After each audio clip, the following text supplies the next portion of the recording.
Bueno, y tenemos en detalle a dos analistas a quienes invitamos a este Consejo de Redacción para dar una mirada un poco más en detalle, como ya lo decíamos, a esto que pasó, a estas movilizaciones. Nos acompaña Sebastián Ruda Gallego, él es politólogo, y también José Fernando Valencia. José Fernando, analista, bienvenido a Consejo de Redacción nuevamente, y también para Sebastián, qué gusto tenerlos esta mañana aquí. ¿Cómo van?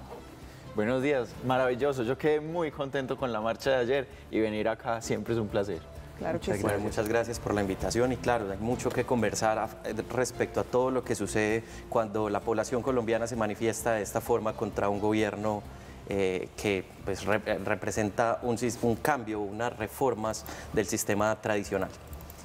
Bueno, Sebastián y José Fernando, comencemos hablando un poco de la posición, de la postura que toma el gobierno nacional en términos de cifras, porque las cifras cambian dependiendo de quién las dé. Entonces, se habla desde la administración municipal en Medellín al menos de unas 350.000 personas, solo en Medellín. A nivel nacional, más o menos unas 450.000 personas, pero ya lo leíamos en el trino del presidente, él menciona 250.000 personas. ¿Ustedes creen que esto es por bajarle un poco la temperatura a la asistencia a estas marchas o por qué se da como esta disociación en las cifras y esta disparidad? Comencemos, Sebastián, si quieres. Pues por supuesto, digamos, hay una postura desde el gobierno que intenta minimizar el ejercicio que se hizo, pues es un ejercicio en su contra, entonces obviamente hay una, digamos, una concepción de las cifras diferente, pero es muy importante también mencionarlo. Es evidente lo que pasó, o sea, no se puede ocultar con una cifra, con nada, porque la gente tiene acceso a redes sociales, a medios de comunicación, donde se puede ver en Bogotá, en Medellín, en Cali, marchas bastante masivas, donde una sola toma te puede dar la percepción de que la cifra es mucho mayor y mucho más importante de la que menciona el presidente. José Fernando, ¿y usted qué piensa? Una imagen vale por 1000 palabras, o sea, como dicen, toda persona puede acceder a una red social y ver los videos de la magnitud que fue la marcha. Y eso que a mí no me preocupa tanto la cantidad, sino la calidad de la gente que se manifestó. Porque mire todas esas personas que salieron y no hay ni una sola noticia de un daño, de un disturbio, de un policía herido. Eso es a mí lo que más me ha impactado. Bueno, yo quisiera preguntarles sobre el mensaje, sobre el fondo de todas estas marchas. Esto caló en el gobierno nacional. Ayer veíamos que, por ejemplo, la mano derecha del presidente pues expresaba básicamente con un mensaje de, digamos, de catarsis, de reflexión y entender que tenían que reconocer lo que estaba diciendo el pueblo colombiano, pero minutos después vemos un trino del presidente, como ya lo decía Catalina, dando una cifra que no tiene nada que ver con la que dieron las autoridades. ¿Cuál es el mensaje que le dio el pueblo colombiano al gobierno y el gobierno cómo recibió ese mensaje por parte de los colombianos? Mire, para mí el gobierno se equivoca al decir que el mensaje es que queremos tumbar a Petro. El mensaje es que queremos que gobierne, que queremos que solucione un montón de cosas que están al garete, la economía, la seguridad, pero entonces él se lo toma mal y pues imagínense, más se mete en el fango en el que está en este momento. A mí me parece de verdad muy triste como que un presidente que tanto había dicho que defendía la movilización de la gente ignore así un mensaje tan contundente. Sin duda el mensaje es de rechazo, yo creo que no hay otra forma de decirlo, el mensaje es de rechazo a las políticas, a las formas, a las personas, es decir, en general, al cómo está funcionando el gobierno, pero es algo muy importante señalar las razones por las que se moviliza la gente. Nosotros desde la ciencia política hablamos de 3 emociones fundamentales que movilizan: la rabia, el miedo y una positiva que es la esperanza, y yo creo que se demostró que la emoción primaria que generó esta movilización es la rabia, es el rechazo a las formas en las que se está haciendo el gobierno. Pero es muy importante también señalar que el gobierno necesita dividir, es que Gustavo Petro necesita de esa división.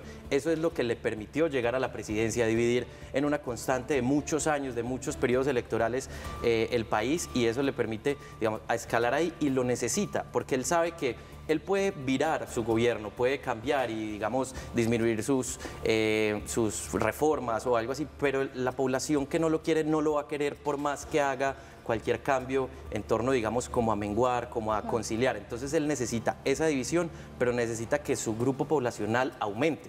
¿Sí? Que digamos que ese es el reto que queda para el gobierno. Por eso hay tanta promoción desde ya de la marcha del 1 de mayo. Él ya empieza como con esa respuesta, y el desafío que él se plantea es: tenemos que movilizar más gente, porque él necesita esa división para perdurar. Pues Sebastián, a propósito de eso que usted nos menciona, vimos en las últimas horas un tono un poco más conciliador por parte, por ejemplo, del ministro del Interior, de la ministra de Medio Ambiente, incluso la mano derecha, como lo decía Sebastián, la directora del Departamento Administrativo, Laura Sarabia, donde le bajaron un poco como a eso que había mencionado el presidente. ¿Cree que con estar rodeado de personas que de pronto están tratando de calmar un poco los ánimos, esto va a servir de ahora en adelante o él como mandatario va a continuar, digamos que alentando a que más gente salga el 1 de mayo y a generar un poco más de división, si así se quiere ver? Listo, el poder tiene 3 momentos o 3 problemas fundamentales. El primero es conseguirlo, segundo mantenerlo y el pues es sucederlo. Entonces, por más que haya personas que de pronto traten de calmar un poco el tono del debate, el presidente va a tener que ser un poco más incendiatario, ¿cierto?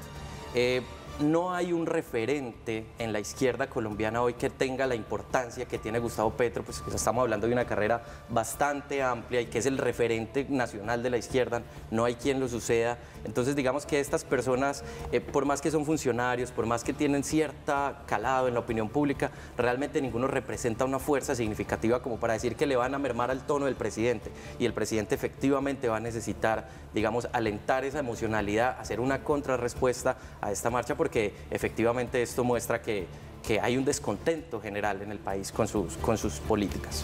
José Fernando, quiero sumarlo a usted a la pregunta que tenemos hoy dispuesta en la opinión, porque claramente después de que hay una manifestación masiva o no, este año ya llevamos más de 6 manifestaciones a favor de las reformas, en contra de las reformas, por la elección de la fiscal que estaba también, decían los manifestantes, muy tardía, pues también hacemos como la reflexión de qué pasa después de una marcha, particularmente de la marcha de ayer. Pues las 3 respuestas que están dispuestas hoy en la pregunta es: ¿todo va a seguir igual? ¿El gobierno va a buscar concertar o insistirá en sus reformas? ¿Usted qué cree que va a pasar después de la marcha del día de ayer, 21 de abril, en Colombia?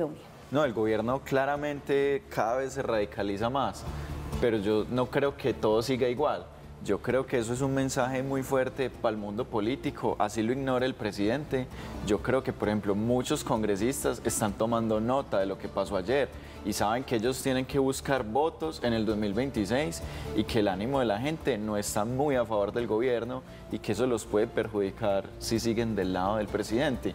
Entonces, que el gobierno cambie, puede que no, pero que muchas cosas en el mundo político sí están cambiando. Eso es clave, lo del capital político, y más que se acercan unas elecciones relativamente, ya estamos a 2 años de lo que podría ser entonces este tema presidencial. Quisiera preguntarle a Sebastián cuál es su lectura frente a las declaraciones que daba el presidente, donde hablaba de un golpe blando y también decía que esto era un golpe contra el cambio, con lo que se buscaba hacer precisamente, que eso estaba afectando, que estaban incómodos desde el poder, que porque el cambio era para las personas que no estaban acostumbradas a recibir beneficios. ¿Qué piensa usted de esta posición del presidente? Bueno, Sebastián, yo creo que mencionaste algo clave en cualquier análisis que se pueda hacer, y es que estamos ya entrando en la dinámica de unas nuevas elecciones. Ya estamos entrando en esa lógica. Entonces, respecto al trino, por ejemplo, la posición del gobierno va a ser muy clara. Él tiene que insistir en sus reformas. Esa es su razón de ser, esa es su razón de existir, y pues lo que sus votantes están esperando que realicen.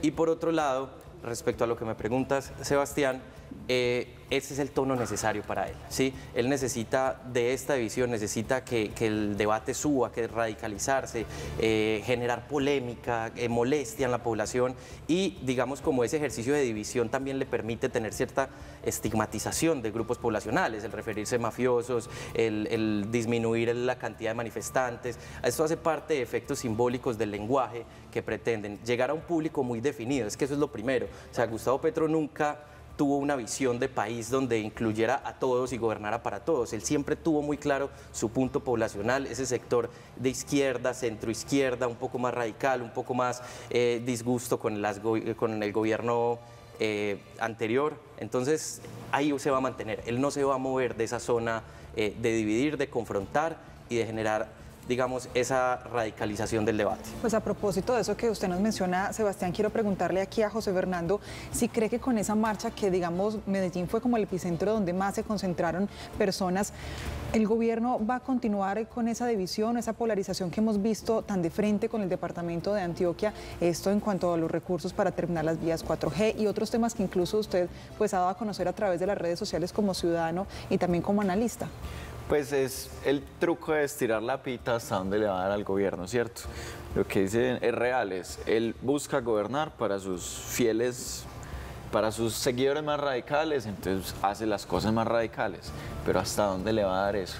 Yo creo que cada vez está estirando más la pita y eso está a punto de reventársele. Y creo que Antioquia es clave en eso que está pasando, en esa tensión que está viendo ya el gobierno, que no sabe cómo manejarla. Tristemente, yo creo que no va a ceder. Sería lo más sano para las dos partes, pues porque Antioquia necesita, por ejemplo, las vías 4G y porque pues muy bueno que al presidente le vaya bien haciendo cosas en pro del país. Antioquia y el país. Sí, pero no creo Una que última pregunta para los dos para concluir ya este bloque en relación a las marchas y agradeciéndoles mucho por ayudarnos a entender y por claridad de todos nuestros televidentes. Un tema que sin duda polariza también, divide, porque las posiciones, lo hemos visto incluso las redes sociales, de una u otra manera evidencian esto, pero algo importante es lo que va a pasar a partir del 1 de mayo. Ya el presidente ha anunciado, incluso ha pedido micrófono, que le permitan tener micrófono para pronunciarse en la Plaza de Bolívar en Bogotá. ¿Ustedes cómo ven esto? ¿Cómo analizan que el presidente pues se sume a la marcha de los trabajadores, que no es un tema político, sino que desde hace muchos años hemos visto cómo los trabajadores salen a manifestarse esa fecha, el 1 de mayo? No, seguramente saldrá una gente también importante. Lo que pasa es que a mí me gustaría más ver un presidente enfocado en gobernar y en solucionar un montón de problemas que tiene, que enfocado en hacer campaña, en movilizar a la gente, en dividir el país. Es que me parece muy triste, de verdad. Bueno, algo muy importante, movilizar es lo más difícil que hay en política, es decir, que la gente salga un domingo de su casa, de su reunión en familiar, de su ida a la finca, es decir, de sus actividades cotidianas, para movilizarse por una causa política es algo realmente muy difícil que suceda y por eso hablas de más de 6 movilizaciones este año y las va a seguir habiendo porque ya estamos entrando en ese debate electoral, ¿cierto? Están calentando motores, están moviendo sus masas, sus grupos poblacionales.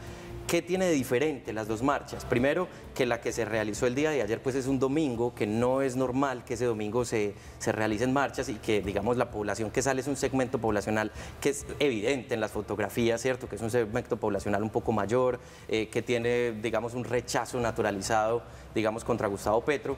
Pero, por otro lado, la marcha del 1 es una marcha que históricamente se ha realizado, o sea, es aprovechar el auge de una marcha tradicional que no solo es en Colombia, sino que es internacional, digamos, para aumentar la fuerza, seguramente irán contratistas, digamos, todo ese bloque de funcionarios del gobierno y pues tratarán de darle mayor visibilidad. ¿Qué están haciendo ellos? Midiendo fuerzas. Es decir, estamos de cara a las próximas elecciones, cómo están sus fuerzas y cómo están las nuestras. Y digamos, ahí las cifras evidentemente volverán a cambiar. Bueno, pues José Fernando Valencia, Sebastián Ruda, politólogos y también analistas de estas situaciones de las marchas que vivimos ayer y la que viene también para el 1 de mayo. Muchísimas gracias por asistir a Consejo de Redacción. Muchas gracias a ustedes por la invitación.